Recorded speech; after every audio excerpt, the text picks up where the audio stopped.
he made a dash at the tea table and got there before Olive's brother, Philip Dunleavy, who was obviously maneuvering like himself.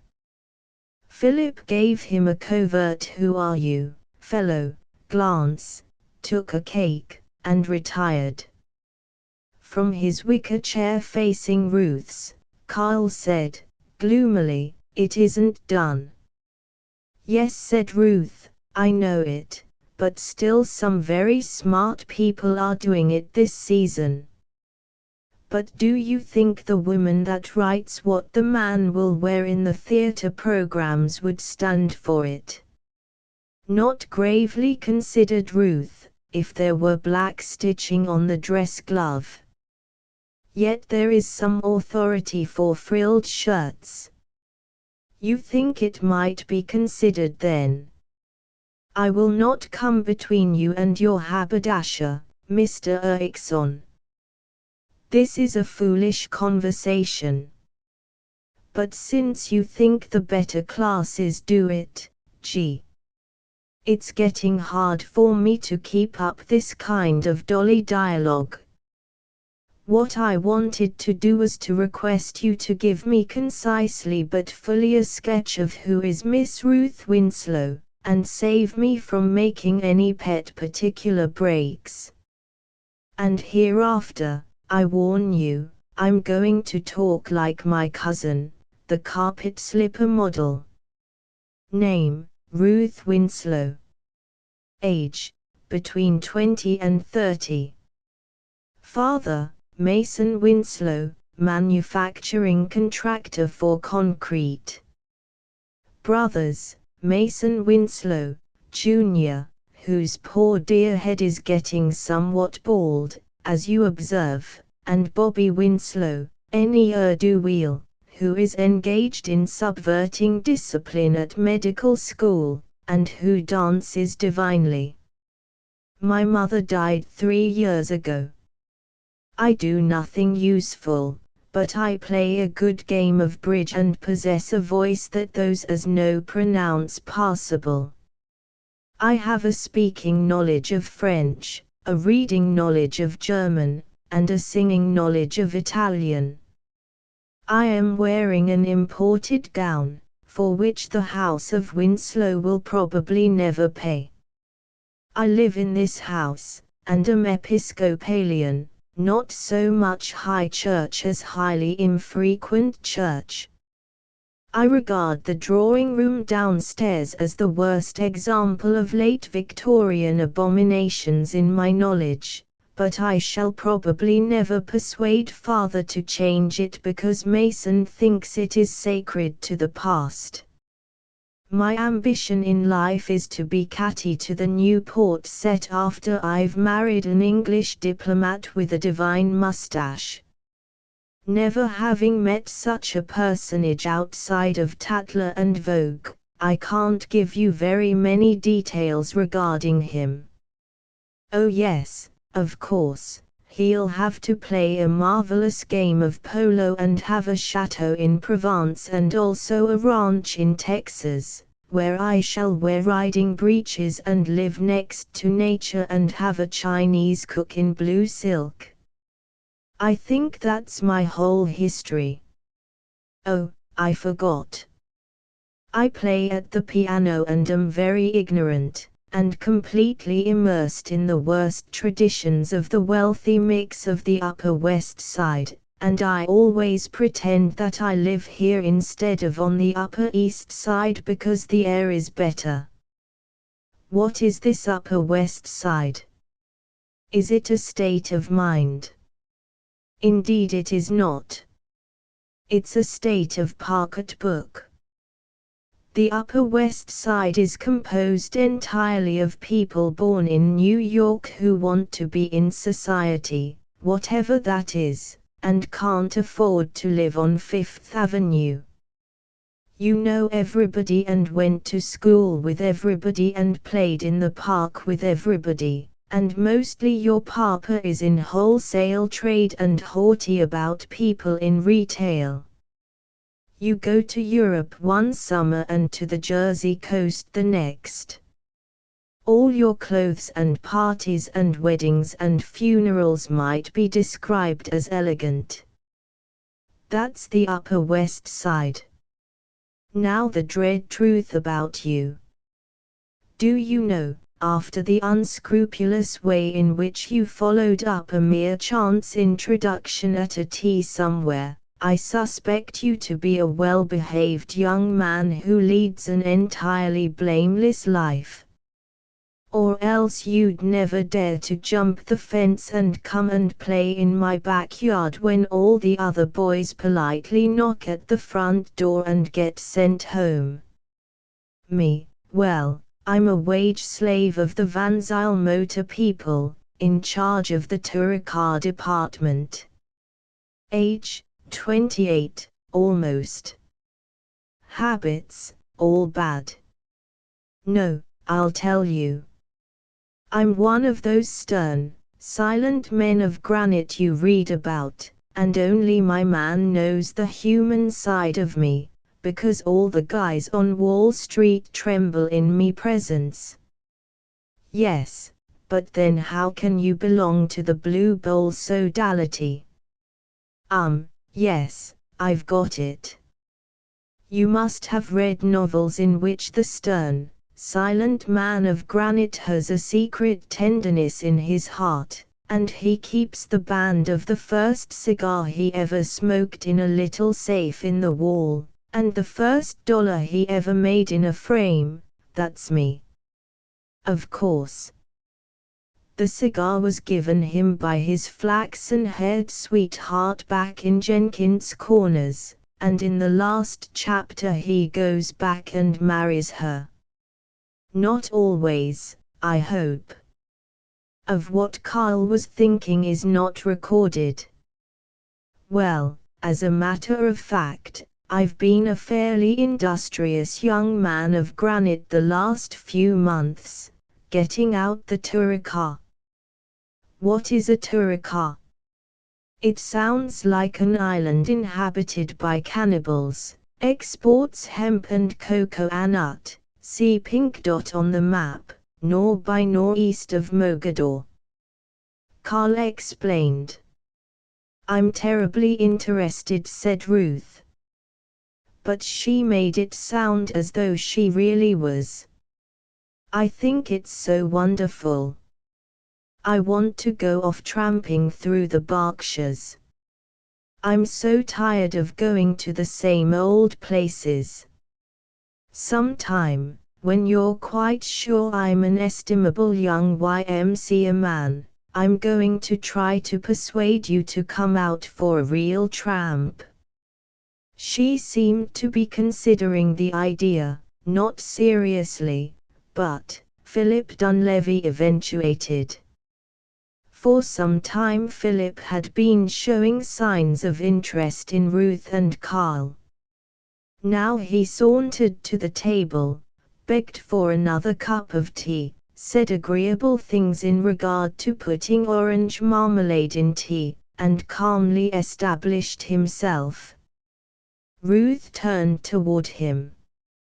Carl had fancied that there was, for himself, in Ruth's voice, something more friendly, in her infectious smile something more intimate than she had given the others, but when she turned precisely the same cheery expression upon Philip, Carl seemed to have lost something which he had trustingly treasured for years.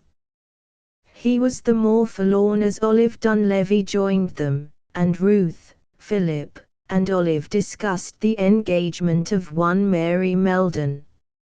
Olive recalled Miss Meldon as she had been in school days at the Convent of the Sacred Heart. Philip told of her flirtations at the old Long Beach Hotel. The names of New York people whom they had always known, the names of country clubs, Baltusrol and Meadowbrook and Peace Waters, the names of streets, with a sharp differentiation between 74th Street and 75th Street, Derland's Riding Academy, the rink of a Monday morning, and other souvenirs of a New York childhood, the score of the last American polo team and the coming dances. These things shut Carl out as definitely as though he were a foreigner. He was lonely. He disliked Phil Dunleavy's sarcastic references. He wanted to run away. Ruth seemed to realize that Carl was shut out. Said she to Phil Dunleavy, "I wish you could have seen Mr. Erickson save my life last Sunday. I had an experience." "What was that?" asked the man whom Olive called Georgie, joining the tea-table set. The whole room listened as Ruth recounted the trip to Chinatown, Mrs. Salisbury's party, and the hero who had once been a passenger in an aeroplane. Throughout she kept turning toward Carl. It seemed to reunite him to the company. As she closed, he said, "The thing that amused me about the parlor aviator was his laying down the law that the Atlantic will be crossed before the end of 1913, and his assumption that we'll all have aeroplanes in 5 years. I know from my own business, the automobile business, about how much such prophecies are worth." "Don't you think the Atlantic will be crossed soon?" asked the keen-looking man with the tortoise-shell spectacles. Phil Dunleavy broke in with an air of amused sophistication. "I think the parlor aviator was right. Really, you know, aviation is too difficult a subject for the layman to make any predictions about, either what it can or can't do." "Oh yes," admitted Carl, and the whole room breathed. "Oh yes," Dunleavy went on in his thin, overbred, insolent voice, "now I have it on good authority, from a man who's a member of the Aero Club, that next year will be the greatest year aviation has ever known, and that the Wrights have an aeroplane up their sleeve with which they'll cross the Atlantic without a stop, during the spring of 1914 at the very latest. That's unfortunate, because the aviation game has gone up completely in this country, except for hydro-aeroplaning and military aviation, and possibly it never will come back," said Carl, a hint of pique in his voice. "What is your authority for that?" Phil turned a large, bizarre ring round on his slender left little finger, and the whole room waited, testing this positive spoken outsider. "Well," drawled Carl, "I have fairly good authority. Walter MacMonnies, for instance, and he is probably the best flyer in the country today, except for Lincoln Bechet." "Oh yes, he's a good flyer," said Phil, contemptuously, with a shadowy smile for Ruth. "Still, he's no better than Aaron Solomons, and he isn't half so great a flyer as that chap with the same surname as your own, Hawk Erickson, whom I myself saw coming up the Jersey coast when he won that big race to New York. You see, I've been following this aviation pretty closely." Carl saw Ruth's head drop an inch, and her eyes close to a slit as she inspected him with sudden surprise. He knew that it had just occurred to her who he was. Their eyes exchanged understanding.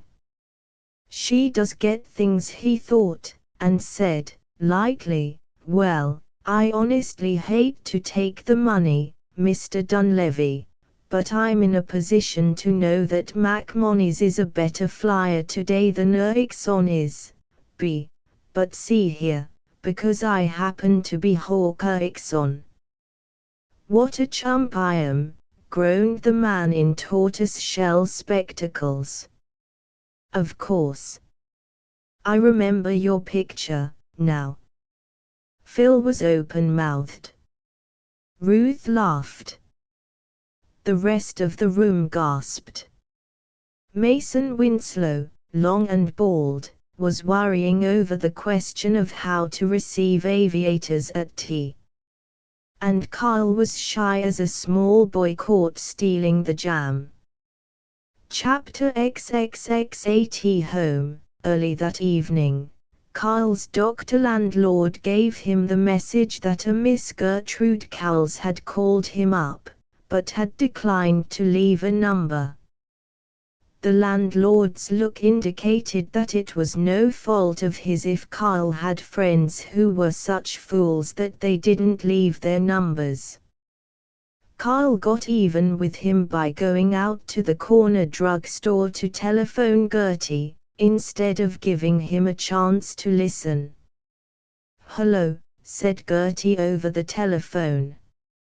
"Oh, hello, Carl. I just called up to tell you Adelaide is going to be here this evening, and I thought perhaps you might like to come up if you haven't anything better to do." Carl did have something better to do. He might have used the whole evening in being psychological about Ruth and Phil Dunleavy and English basement houses with cream-colored drawing rooms. But he went up to Gertie's. They were all there, Gertie and Adelaide, Ray and his mother, and Miss Green, an unidentified girl from Minneapolis, all playing parcheesi, explaining that they thought it not quite proper to play cards on Sunday, but that parcheesi was different. Ray winked at Carl as they said it. The general atmosphere was easy and livable. Carl found himself at home again. Adelaide told funny anecdotes about her school of domestic science, and the chief teacher, who wore her hair in a walnut on top of her head and interrupted a lecture on dietetics to chase a cockroach with a ruler. As the others began to disappear, Gertie said to Carl, "Don't go till I read you a letter from Ben Rusk I got yesterday. Lots of news from home. Joe Jordan is engaged." They were left alone. Gertie glanced at him intimately. He stiffened. He knew that Gertie was honest, kindly, with enough sense of display to catch the tricks of a new environment. But to her, matrimony would be the inevitable sequence of a friendship which Ruth or Olive could take easily, pleasantly, for its own sake. And Carl, the young man just starting in business, was heroically afraid of matrimony. Yet his stiffness of attitude disappeared when Gertie had read the letter from Jorah Lemon and mused, chin on hand, dreamily melancholy, "I can just see them out sleighing. Sometimes I wish I was out there. Honest, Carl, for all the sea and the hills here, don't you wish sometimes it were August, and you were out home camping on a wooded bluff over a lake?" "Yes," he cried. "I've been away so long now that I don't ever feel homesick for any particular part of the country, but just the same I would like to see the lakes. And I do miss the prairies sometimes. Oh, I was reading something the other day. Fellow was trying to define the different sorts of terrain. Here it is, cut it out of the paper." He produced from among a bunch of pocket-worn envelopes and memorandums a clipping hacked from a newspaper with a nail file, and read, "The combat and mystery of the sea, the uplift of the hills and their promise of wonder beyond, the kindliness of late afternoon nestling in small fields, or on ample barns where red clover tops and long grasses shine against the grey foundation stones, and small boys seek for hidden entrances to this castle of the farm, the deep holiness of the forest, whose leaves are the stained glass of a cathedral to grave saints of the open. All these I love, but nowhere do I find content save on the Midwestern prairie, where the light of sky and plain drugs the senses, where the sound of meadowlarks at dawn fulfills my desire for companionship, and the easy creak of the buggy, as we top rise after rise, bespells me into an afternoon slumber which the nervous town shall never know. I cut the thing out because I was thinking that the prairies, stretching out the way they do, make me want to go on and on, in an aeroplane or any old thing. Lord, Lord. I guess before long I'll have to be beating it again, like the guy in Kipling that always got sick of reading the same page too long. Oh, but Carl, you don't mean to say you're going to give up your business, when you're doing so well. And aviation shows what you can do if you stick to a thing, Carl, and not just wander around like you used to do.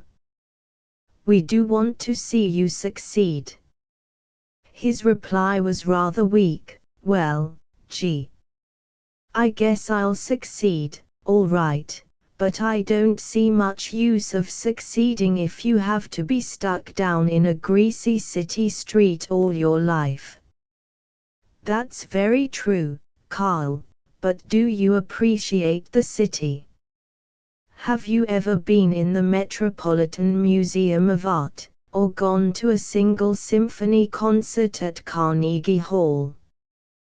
Carl was convinced that Gertie was a highly superior person, that she was getting far more of the good of New York than he.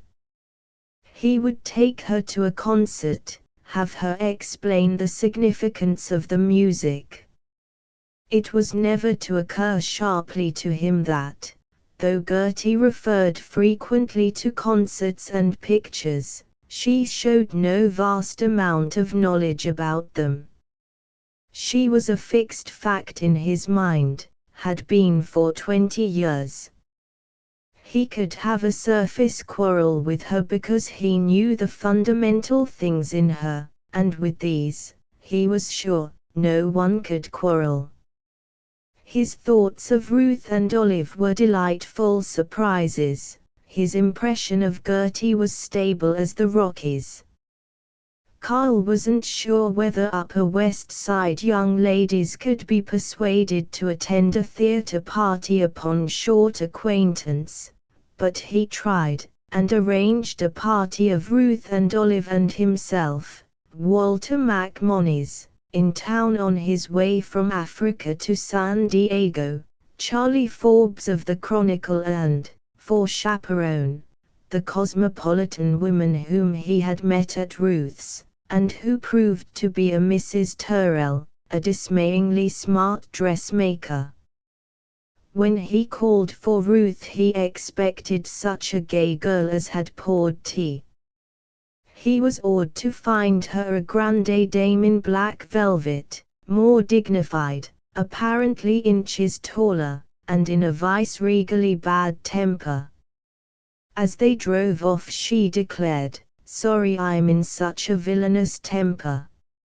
I hadn't a single pair of decent white gloves, and I tore some old black Spanish lace on the gown I was going to wear, and my entire family, whom God unquestionably sent to be a trial to test me, clustered about my door while I was dressing and bawled inquiries about laundry and other horribly vulgar things."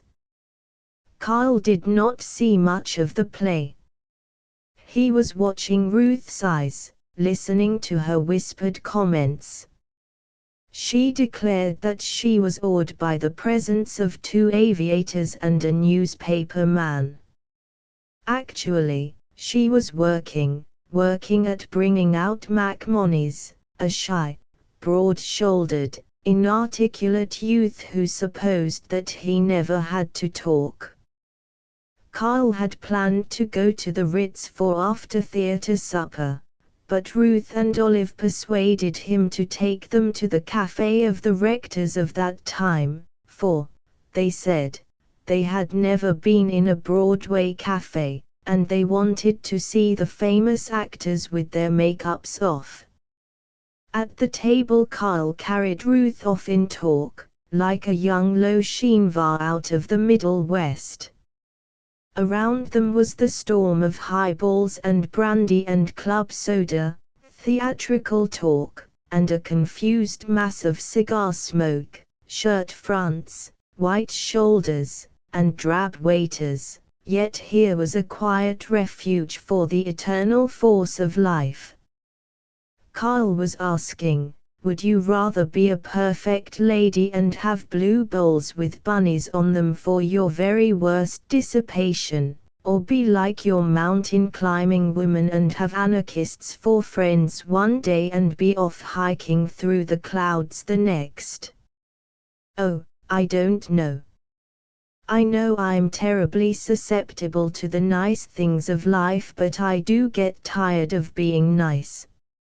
Especially when I have a bad temper, as I had tonight.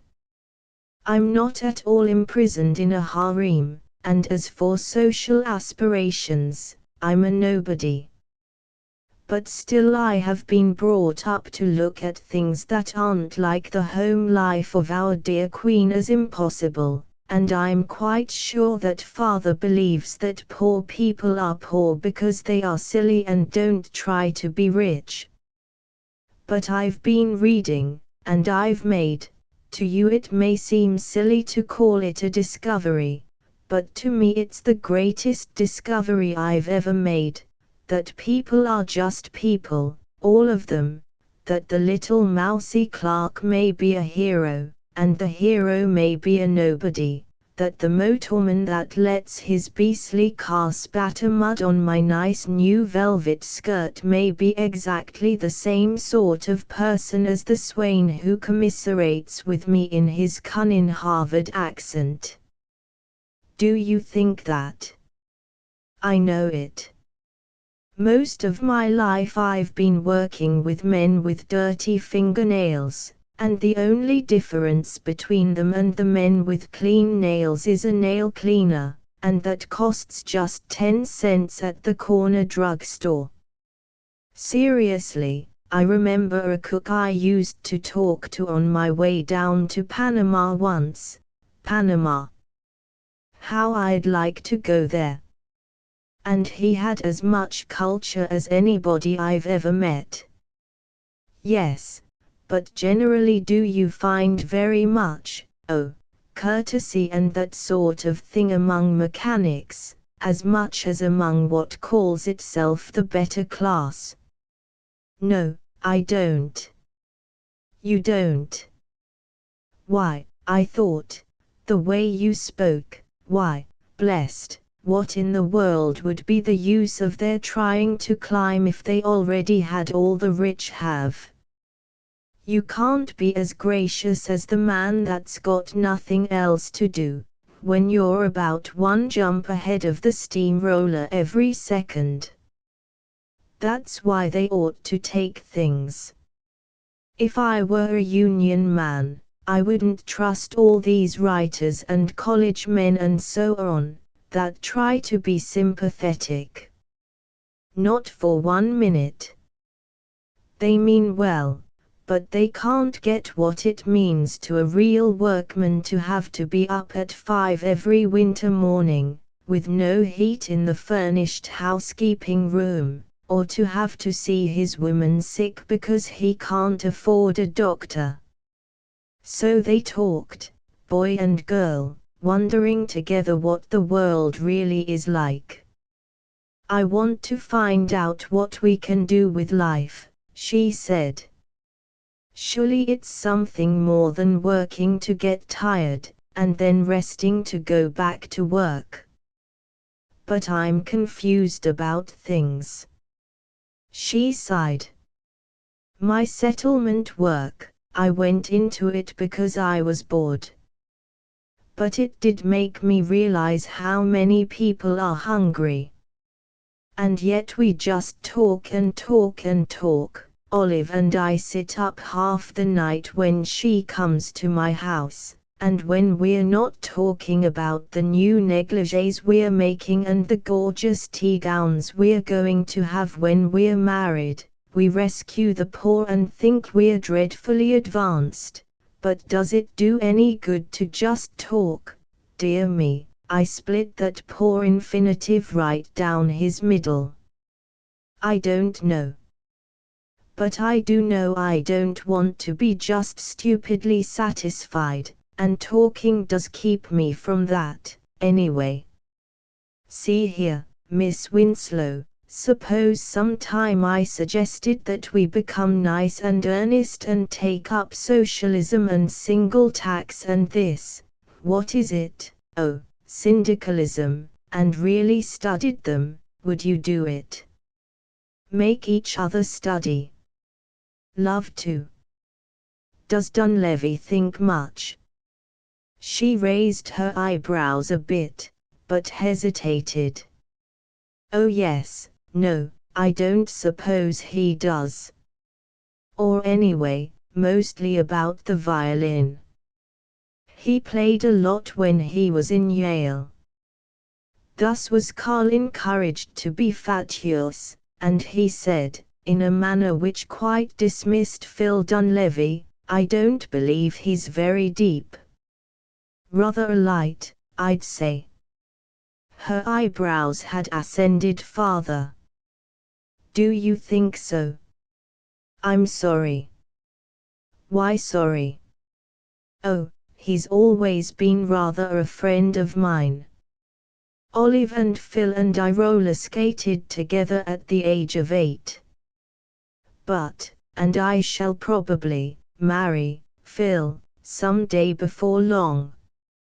She turned abruptly to Charlie Forbes with a question. Lost, already lost, was the playmate, a loss that disgusted him with life. He beat his spirit, cursed himself as a clumsy mechanic. He listened to Olive only by self-compulsion. It was minutes before he had the ability and the chance to say to Ruth, "Forgive me, in the name of the Blue Bowl. Mr. Dunleavy was rather rude to me, and I've been just as rude, and to you." And without his excuse. For he naturally would want to protect you from a wild aviator coming from Lord knows where. You are forgiven. And Phil was rude. And you're not a Lord knows where, I'm sure. Almost brusquely Carl demanded, "Come for a long tramp with me, on the Palisades. Next Saturday, if you can and if it's a decent day. You said you liked to run away. And we can be back before dinner, if you like." Why, let me think it over. Oh, I would like to. I've always wanted to do just that. Think of it, the Palisades just opposite, and I never see them except for a walk of half a mile or so when I stay with a friend of mine, Laura Needham, at Winklehurst, up on the Palisades. My mother never approved of a wilder wilderness than Central Park, and the habit, I've never been able to get Olive to explore. But it isn't conventional to go on long tramps with even the nicest new Johnnies, is it? No, but, I know. You'll say, who makes the convention, and of course there's no answer but they. But they are so all present. They, oh yes, yes, yes, I will go. But you will let me get back by dinner time, won't you? Will you call for me about 2? And can you, I wonder if a hawk out of the windy skies can understand how daring a dove out of 92nd Street feels at going walking on the Palisades. Chapter XXXI. Thin Hudson flowed sullenly, far below the ice-enameled rock on the Palisades, where stood Ruth and Carl, shivering in the abrupt wind that cut down the defile. The scowling, slaty river was filled with ice floes and chunks of floating, water-drenched snow that broke up into bobbing sheets of slush. The sky was solid cold gray, with no arch and no hint of the lost sun.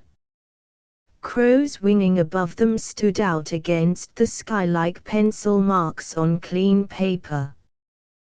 The estates in upper New York City, across the river, were snow-cloaked, the trees chilly and naked, the houses standing out as though they were freezing and longing for their summer wrap of ivy.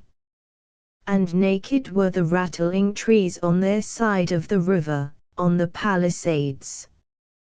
But the cold breeze enlivened them, the sternness of the swift, cruel river and miles of brown shore made them gravely happy.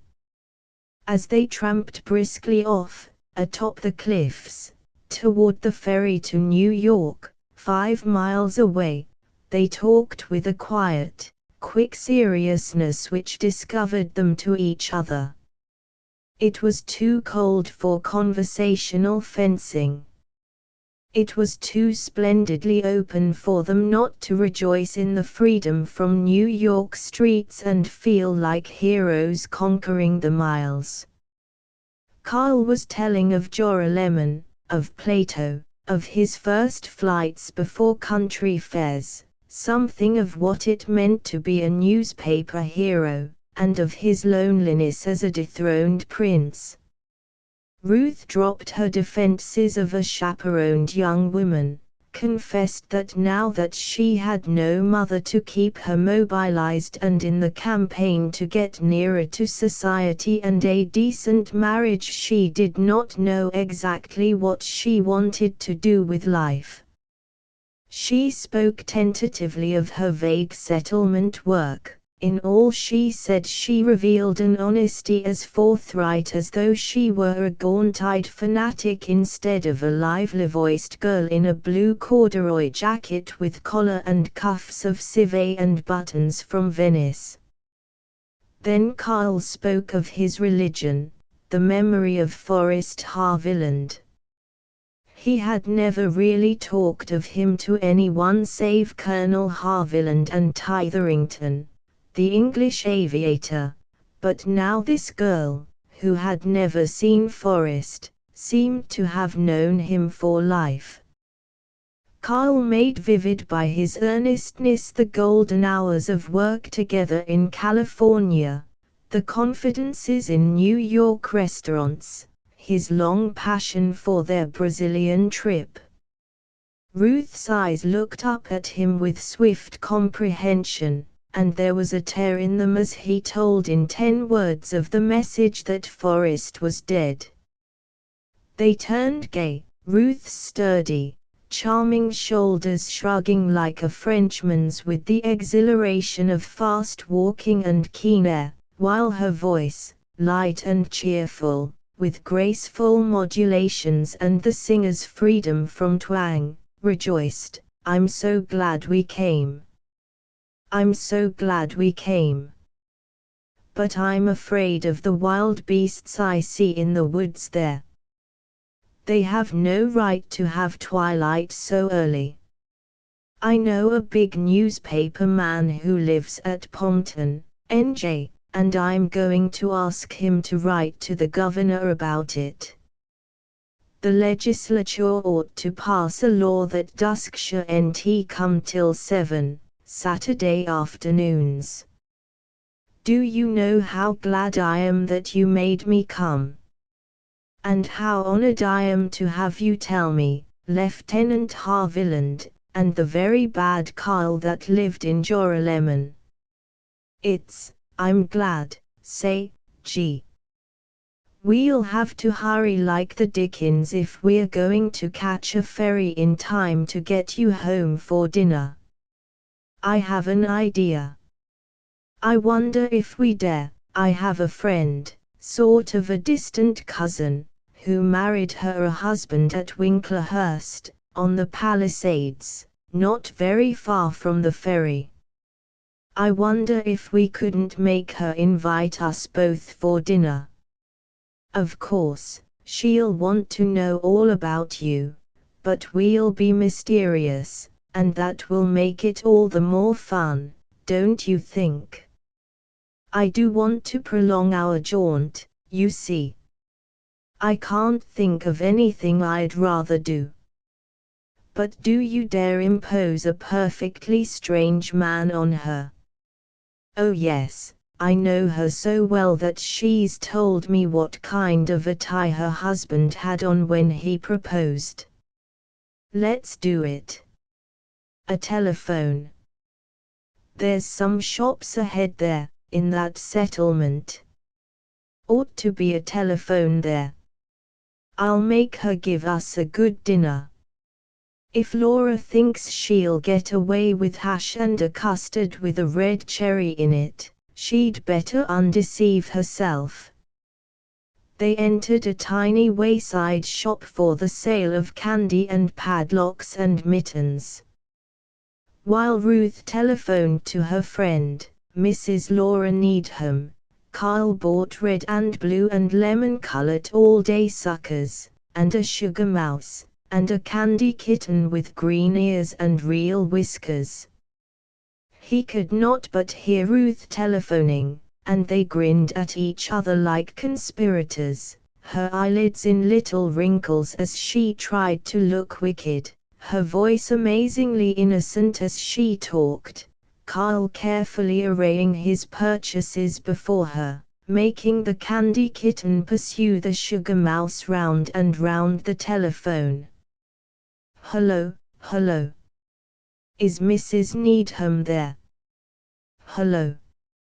Oh, hello, Laura dear.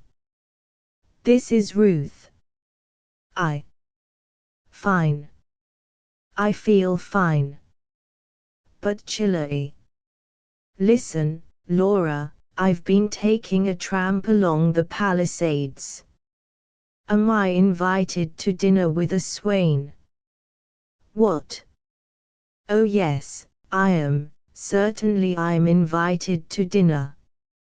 Well, my dear, go in town by all means, with my blessing, but that shan't prevent you from having the opportunity to enjoy being hospitable. I don't know. What ferry do you catch? The 7.20. No, I don't think we can get there till after that, so you can go right ahead and have the biddy get ready for us. All right, that is good of you, dear, to force the invitation on me. She flushed as her eyes met Carl's. She continued, but seriously, will it be too much of a tax on the biddy if we do come? We're dreadful cold, and it's a long cruel way to town. Thank you, dear. It shall be returned unto you, after not too many days. What? Who? Oh, a man. Why, yes, it might be, but I'd be twice as likely to go tramping with Olive as with Phil. No, it isn't. Oh, as usual. He's getting to be quite a dancing man. Well, if you must know, I can't give you his name. She glanced at Carl appraisingly, he's about 5 feet tall, and he has a long French shovel beard and a lovely red nose, and he's listening to me describe him.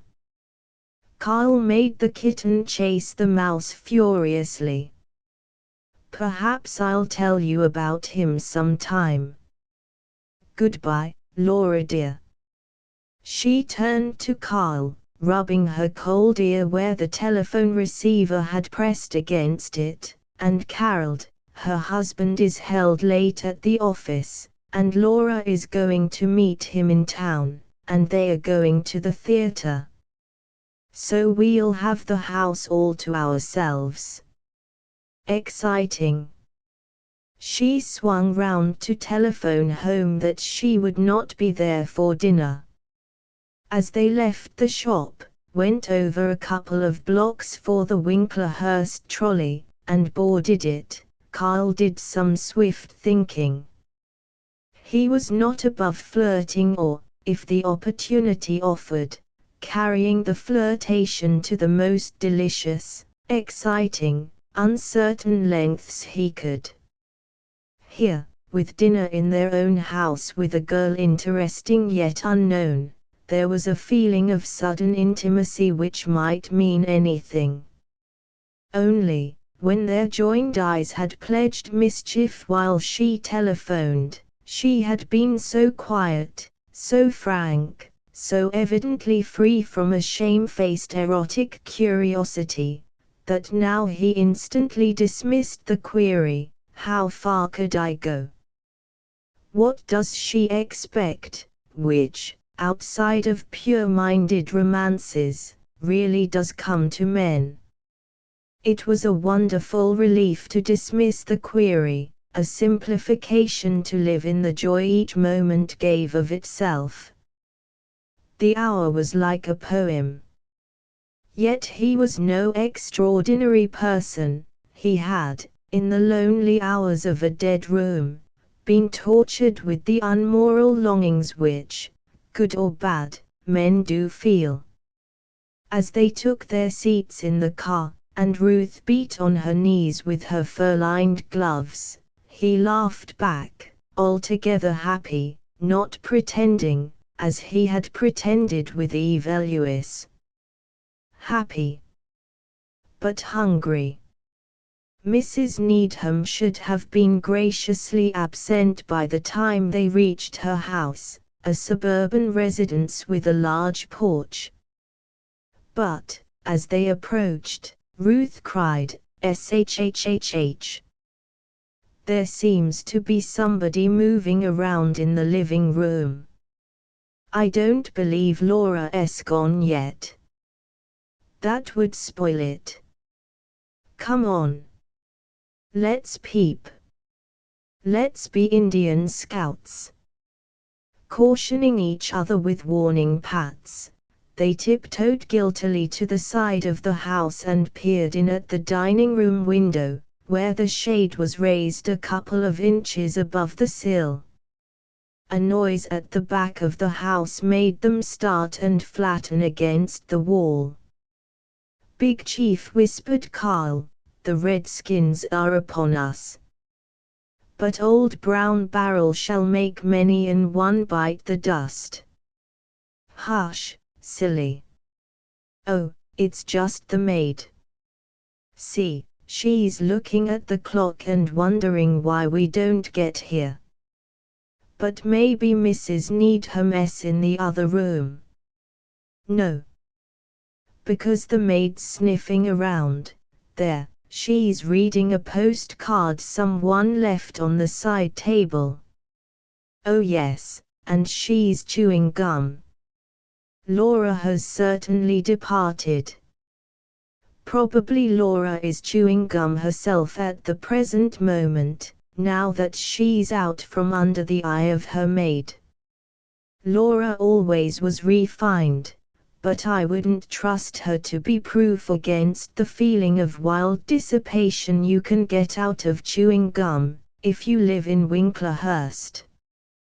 They had rung the doorbell on the porch by now. "I'm so glad," said Ruth, "that Laura is gone.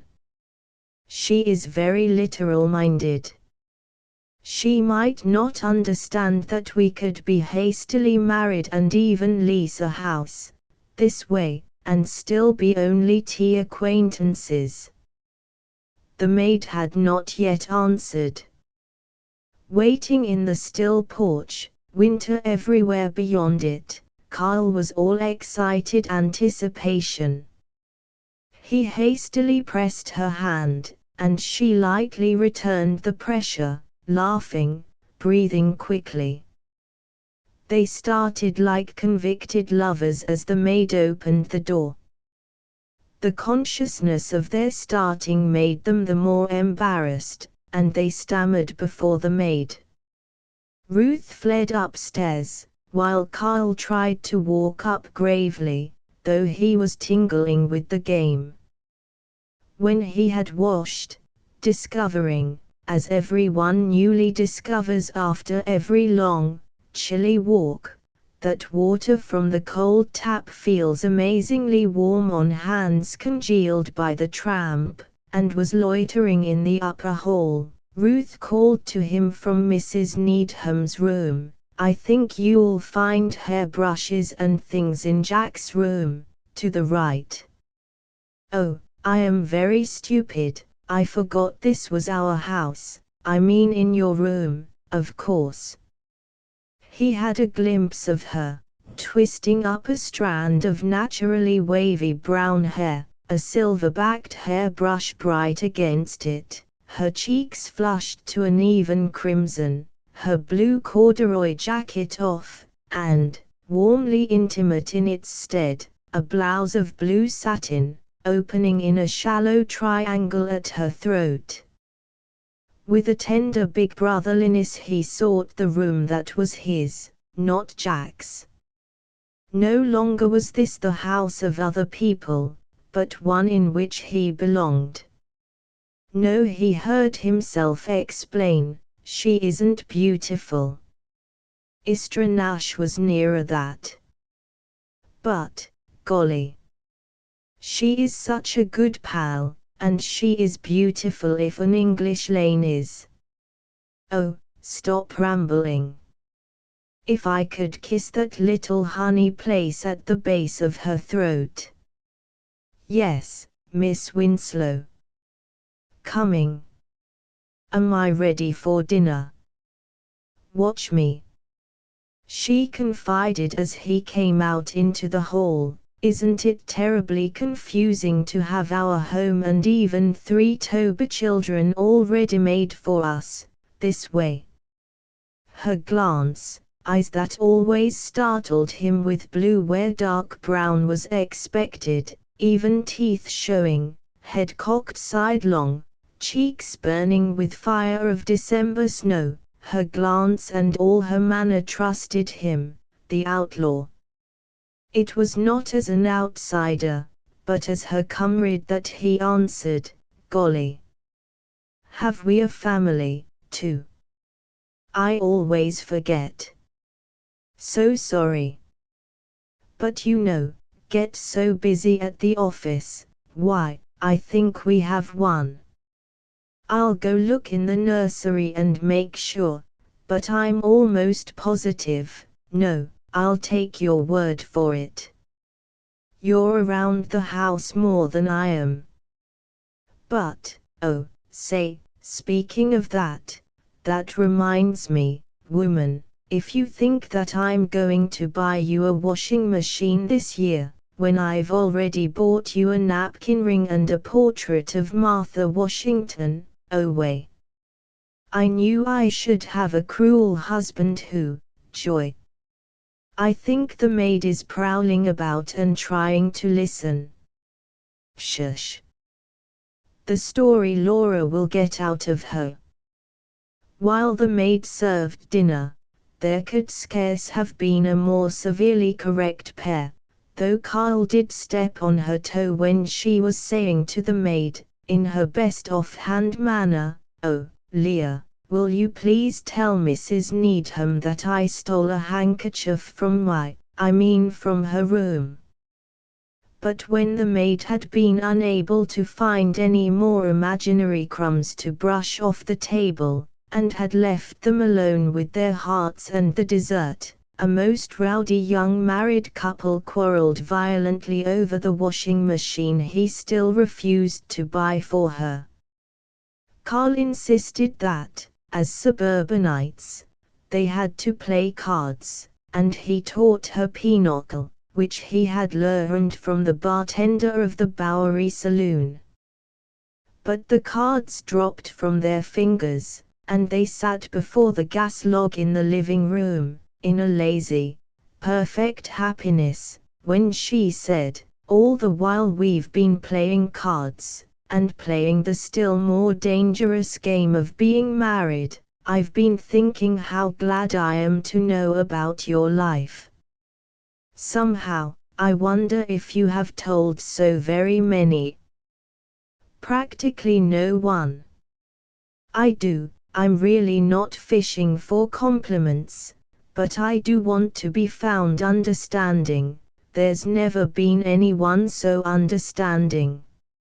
Silent then. Kyle glanced about the modern room. Ruth's eyes followed. She nodded as he said, "But it's really an old farmhouse out in the hills where the snow is deep, and there's logs in the fireplace." "Yes, and rag carpets. And, oh, Ruth, listen, a bobsled with, golly.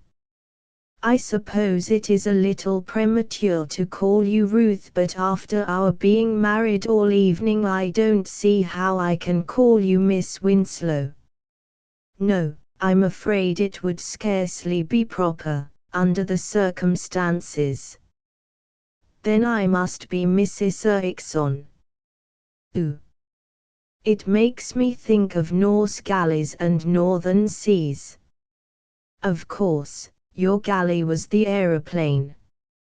Mrs. Eric, her voice ran down, she flushed and said, defensively, "What time is it? I think we must be starting. I telephoned I would be home by 10. Her tone was conventional as her words. But as they stood waiting for a trolley car to the New York ferry, on a street corner transformed by an arc light that swung in the wind and cast wavering films of radiance among the vague wintry trees of a woodlot, Ruth tucked her arm under his, small beside his great ulster, and sighed like a child, "I am very cold." He rubbed her hand protectingly, her mouse-like hand in its fur-lined glove. His canny, self-defensive, Scotch-like Norse soul opened its gates. He knew a longing to give, a passion to protect her, a whelming desire to have shy secrets with this slim girl. All the poetry in the world sounded its silver harps within him because his eyes were opened and it was given to him to see her face. Gently he said, "Yes, it's cold, and there's big grey ghosts hiding there in the trees, with their leathery wings, that were made out of sea fog by the witches, folded in front of them, and they are glomming at us over the bony, knobbly joints on top their wings, with big, round platter eyes. And the wind is calling us, it's trying to snatch us out on the Arctic snowfields, to freeze us. But I'll fight them all off. I won't let them take you, Ruth."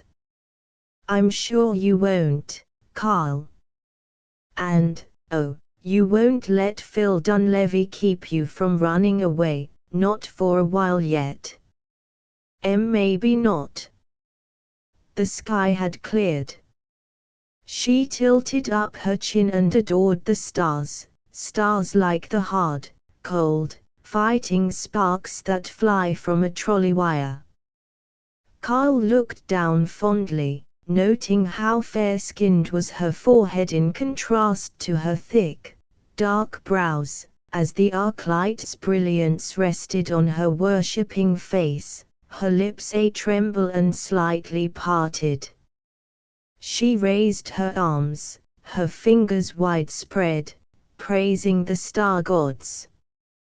She cried only, "Oh, all this," but it was a prayer to a greater god Pan, shaking his snow-encrusted beard to the roar of northern music. To Carl her cry seemed to pledge faith in the starred sky and the long trail and a glorious restlessness that by a dead fireplace of white, smooth marble would never find content. Like sword points, those stars are, he said. Then they heard the trolley car's flat wheels grinding on a curve. Its searchlight changed the shadow-haunted woodland to a sad group of scanty trees, huddling in front of an old billboard, with its top broken and the tattered posters flapping.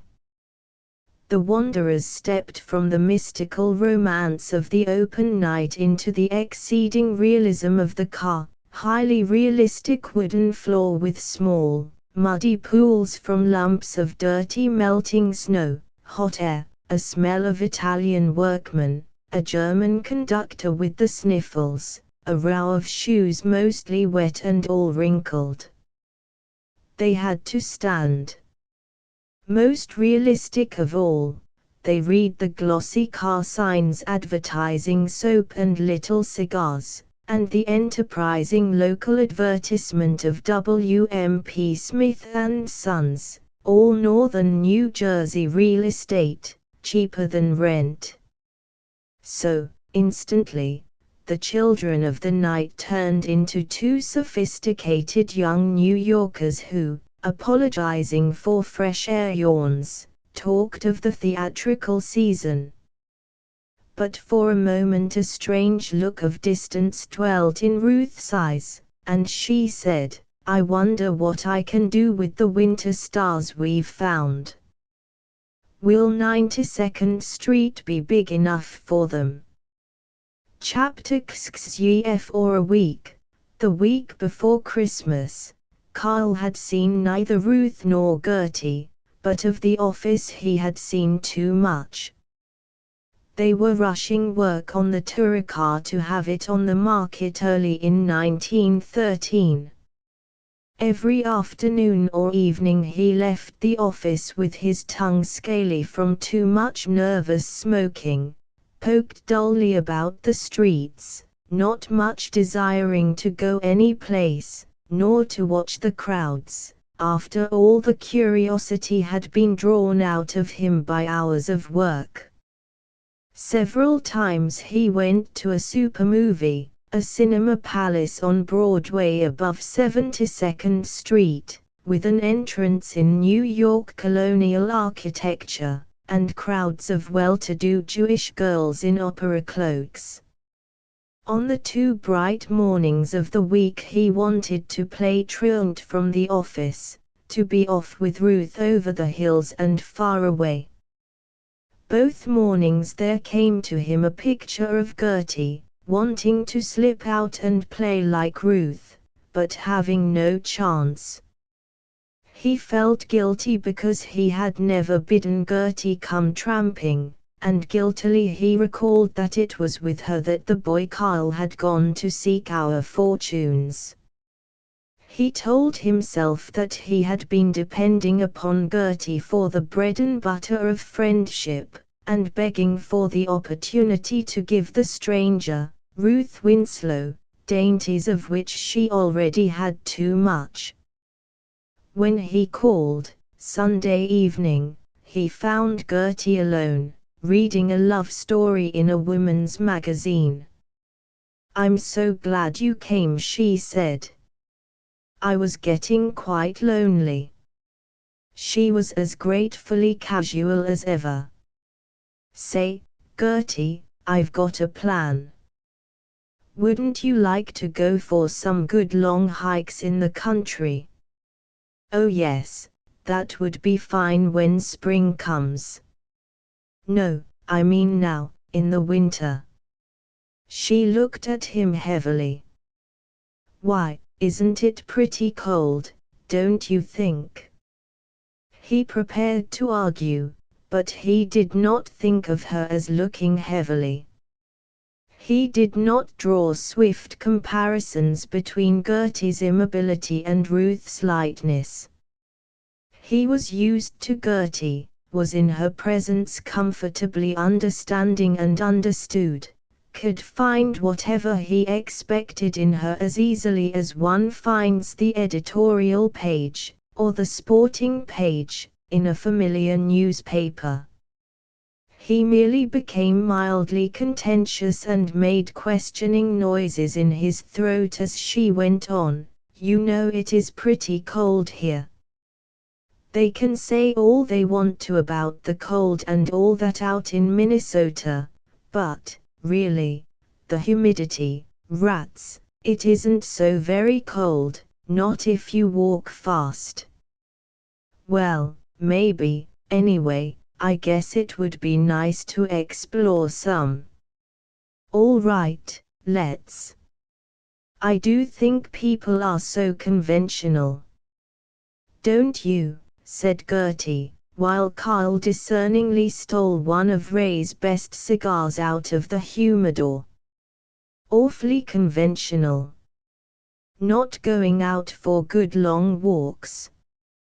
Dorothy Gibbons and I did find the nicest place to walk, up in Bronx Park, and there's such a dear little restaurant, right on the water. Of course the water was frozen, but it seemed quite wild, you know, for New York. We might take that walk, whenever you'd like to. Oh, Bronx Park, gee. Gertie, I can't get up much excitement over that. I want to get away from this tame city, and forget all about offices and parks and people and everything like that. Now, she clucked in a patronizing way.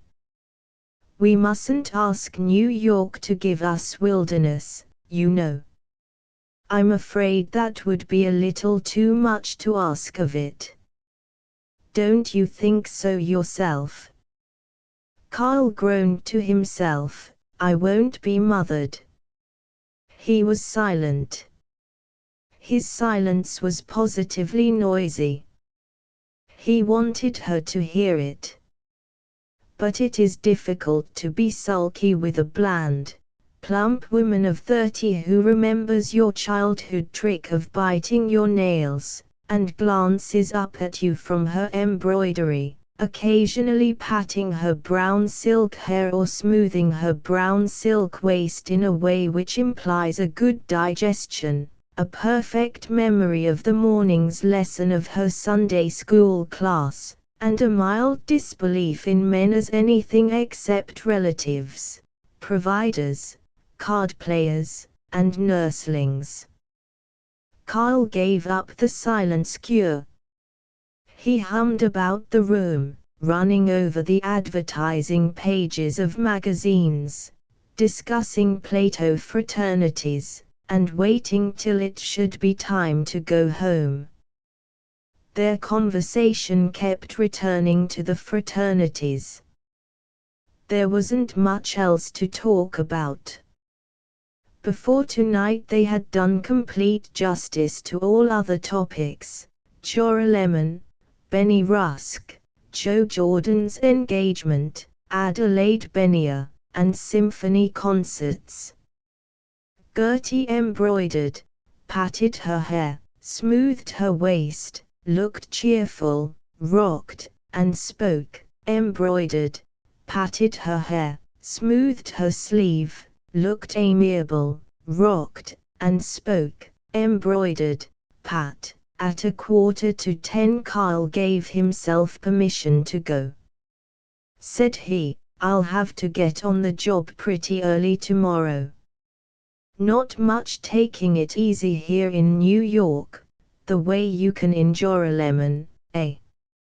So I guess I'd better. I'm sorry you have to go so early.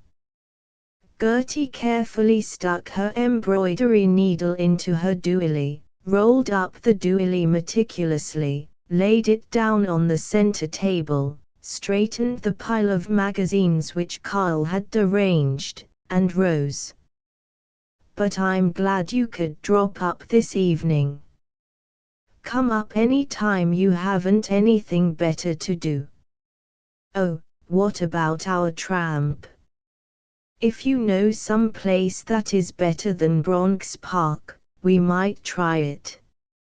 Why, yes, why, sure, we'll have to, sometime. And, Carl, you're coming up to have your Christmas turkey with us, aren't you? I'd like to, a lot, but darn it, I've accepted another invitation. That was absolutely untrue, and Carl was wondering why he had lied, when the storm broke. Gertie's right arm, affectedly held out from the elbow, the hand drooping, in the attitude of a refined hostess saying goodbye, dropped stiffly to her side. Slowly she thrust out both arms, shoulder high on either side, with her fists clenched, her head back and slightly on one side, her lips open in agony, the position of crucifixion. Her eyes looked up, unseeing, then closed tight. She drew a long breath, like a sigh that was too weary for sound, and her plump, placid left hand clutched her panting breast, while her right arm dropped again. All the passion of tragedy seemed to shriek in her hopeless gesture, and her silence was a wail muffled and despairing. Carl stared, twisting his watch chain with nervous fingers, wanting to flee. It was raw woman, with all the proprieties of Joralemon and Saint Orgul's cut away, who spoke, her voice constantly rising. Oh, Carl, Carl. Oh, why? Oh, why don't you want me to go walking with you, now? Why don't you want to go anywhere with me anymore? Have I displeased you? Oh, I didn't mean to. Why do I bore you so? Oh, Gertie, oh, gee, thunder, whimpered a dismayed youth. A more mature Hawke-Ixon struggled to life and soothed her. Gertie, honey, I didn't mean, listen. But she moaned on, standing rigid, her left hand on her breast, her eyes red, moist, frightened, fixed. We always played together, and I thought here in the city we could be such good friends, with all the different new things to do together. Why, I wanted us to go to Chinatown and theaters, and I would have been so glad to pay my share. I've just been waiting and hoping you would ask me, and I wanted us to play and see, oh, so many different new things together. It would have been so sweet, we were good friends at first, and then you didn't want to come here anymore and, oh, I couldn't help seeing it, more and more and more and more I've been seeing it, but I didn't want to see it, but now I can't fool myself anymore. I was so lonely till you came tonight, and when you spoke about tramping, and then it seemed like you just went away from me again. Why, Gertie, you didn't seem, and long ago I really saw it, the day we walked in the park and I was wicked about trying to make you call me Eltruder. Oh, Carl dear, indeed you needn't call me that or anything you don't like, and I tried to make you say I had a temperament. And about Adelaide and all. And you went away and I thought you would come back to me that evening. Oh, I wanted you to come, so much, and you didn't even phone, and I waited up till after midnight, hoping you would phone. I kept thinking surely you would, and you never did, and I listened and listened for the phone to ring, and every time there was a noise, but it never was you. It never rang at all. She dropped back in the Morris chair, her eyes against the cushion, her hair disordered, both her hands gripping the left arm of the chair, her sobs throat-catching and long, throb throb throb in the death-still air. Carl stared at her, praying for a chance to escape. Then he felt an instinct prompting him to sob with her. Pity, embarrassment, disgust, mingled with his alarm. He became amazed that Gertie, easygoing Gertie Cowles, had any passion at all, and indignant that it was visited upon himself. But he had to help.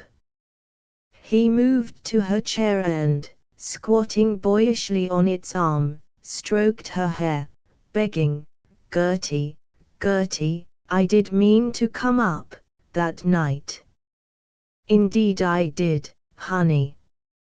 I would have come up, but I met some friends, couldn't break away from them all evening." A chill ran between his shoulder blades. It was a shock to the pride he took in Ruth's existence. The evening in question had found Ruth for him. It seemed as though Gertie had dared with shrewish shrillness to intrude upon his beautiful hour. But pity came to him again. Stroking her hair, he went urgently on, "Don't you see? Why, blessed, I wouldn't hurt you for anything.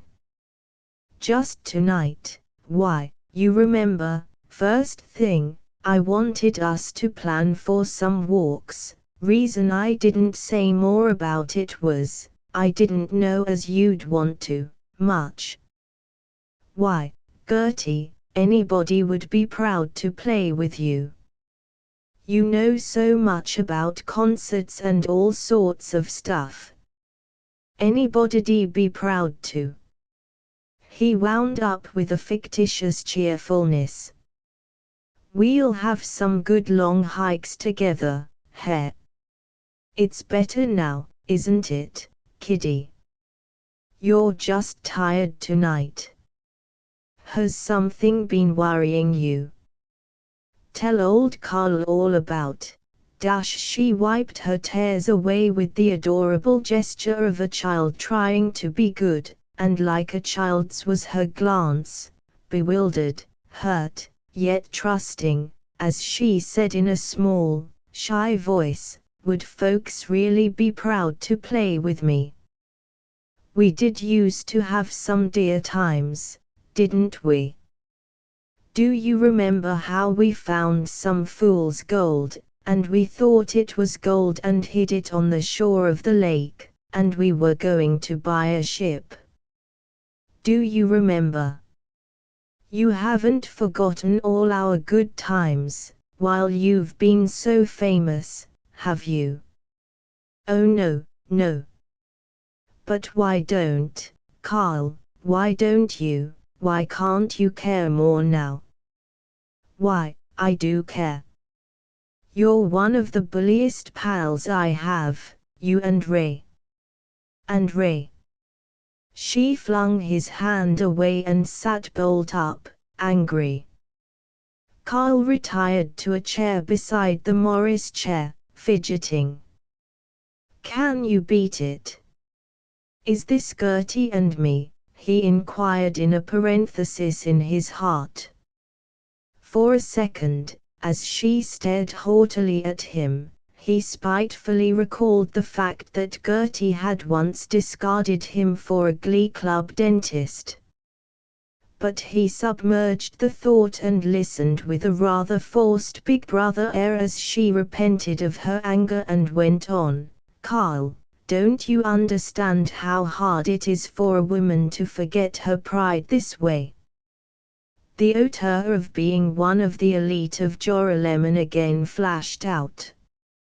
Maybe if you'll think real hard you'll remember I used to could get you to be so kind and talk to me without having to beg you so hard.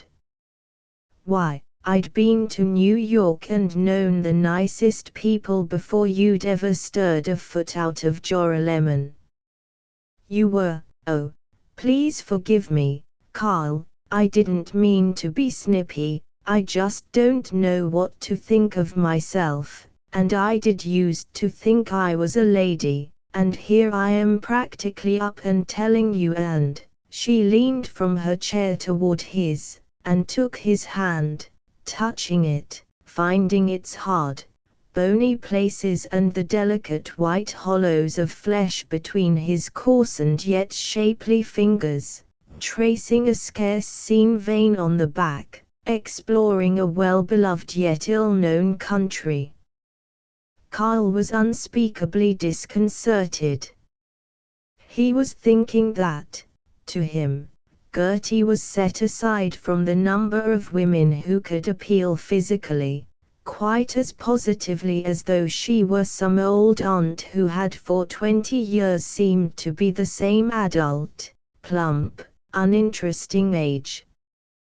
Gertie's solid flesh, the monotony of her voice, the unimaginative fixity of her round cheeks, a certain increasing slackness about her waist, even the faint, stuffy domestic scent of her, they all expressed to him her lack of humor and fancy and venturesomeness.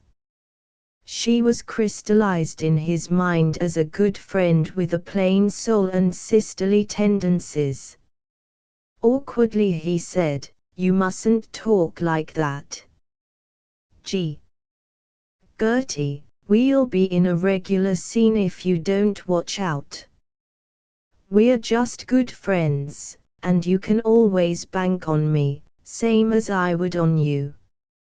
But why must we be just friends? He wanted to be rude, but he was patient. Mechanically stroking her hair again, leaning forward most uncomfortably from his chair, he stammered, "Oh, I've wandered around so much that it's kind of put me out of touch with even my best friends, and I don't know where I'm at. I couldn't make any alliances, gee. That sounds affected. I mean, I've got to sort of start in now all over, finding where I'm at. But why must we be just friends, then? Listen, child. It's hard to tell, I guess I didn't know till now what it does mean, but there's a girl, wait, listen. There's a girl, at first I simply thought it was good fun to know her, but now, Lord.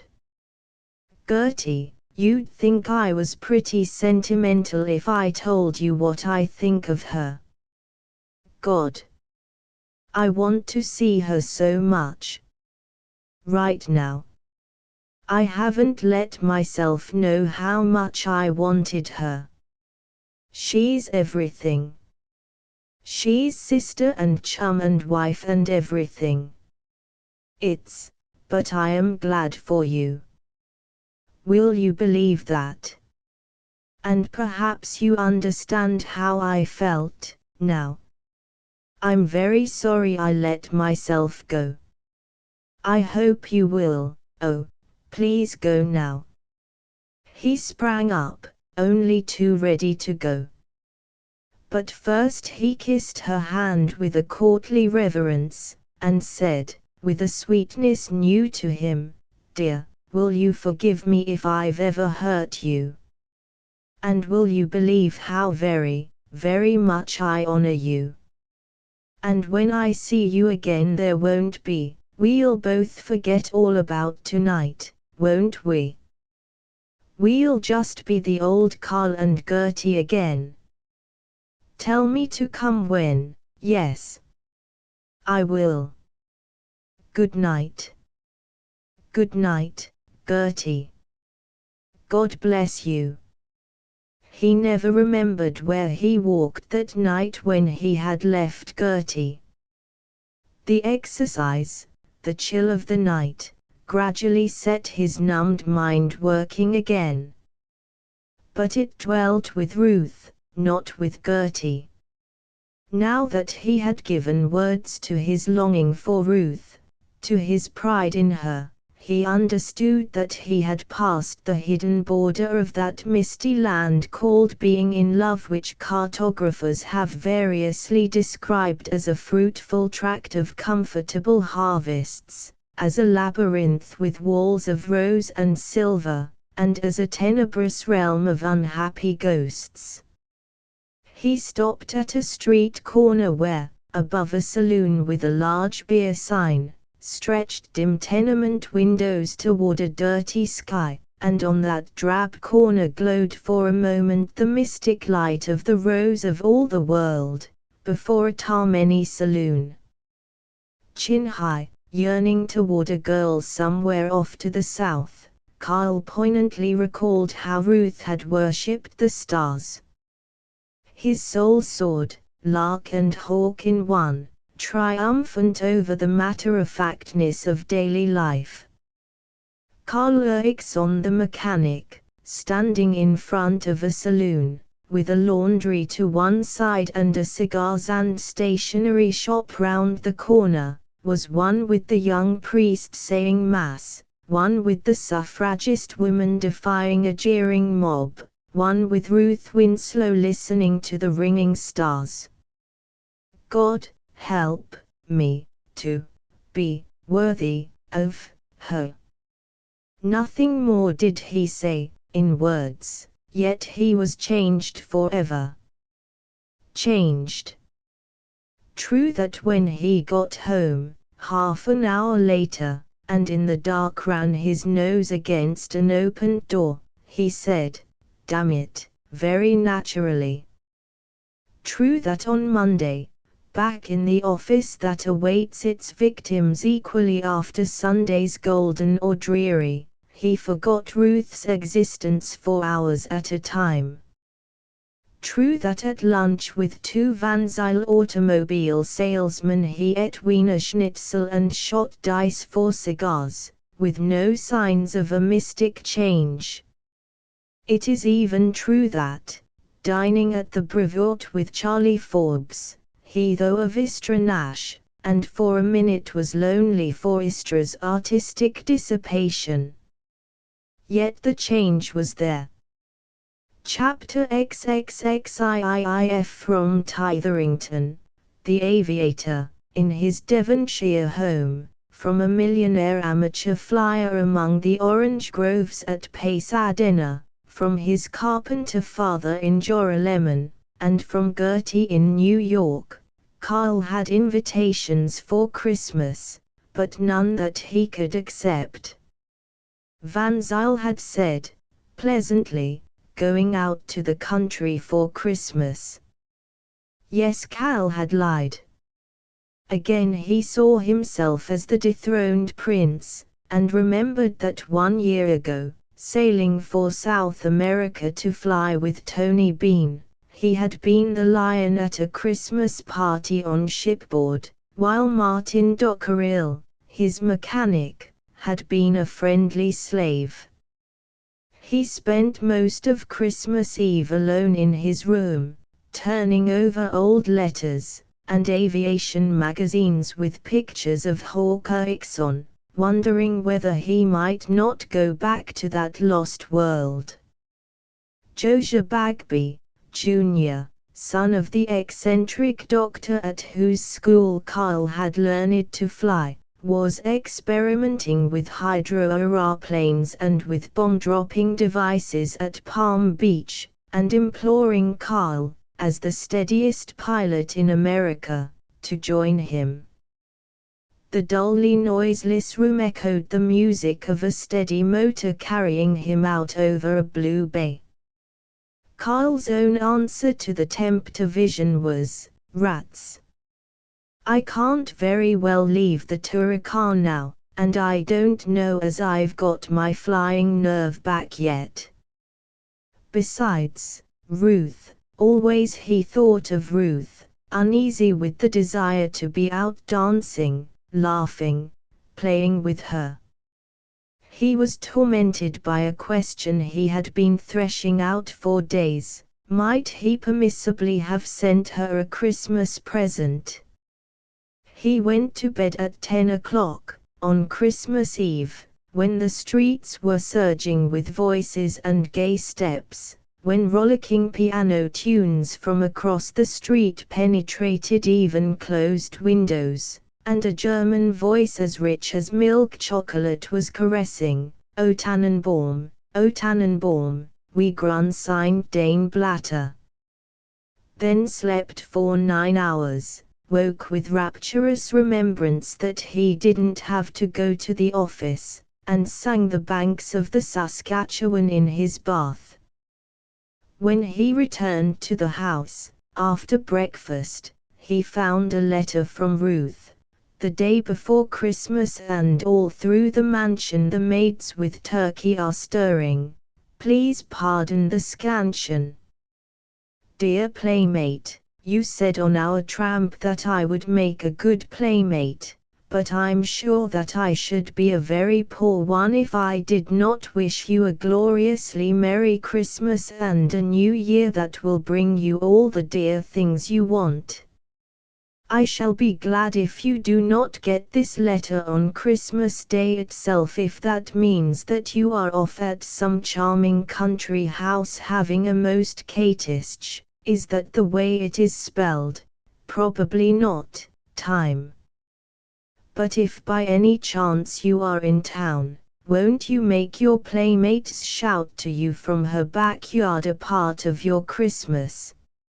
She feels shy about sending this effusive greeting with all its characteristic sloppiness of writing, but she does want you to have a welcome to Christmas fun, and won't you please give the Turricar a pair of warm little slippers from Ruth Gaylord Winslow. P.S. Mrs. Turrell has sent me an angel miniature Jap garden, with a tiny pergola and real dwarf trees and a bridge that you expect an Alfred Noah's lantern on, and oh Carl, an Issa goldfish in a pool. Miss R. Winslow. All the dear things I want. Carl repeated, standing tranced in the hall, oblivious of the doctor landlord snooping at the back. Ruth blessed. Do you know the thing I want most? Say. Great. I'll hustle out and send her all the flowers in the world. Or, no. I've got it. It was already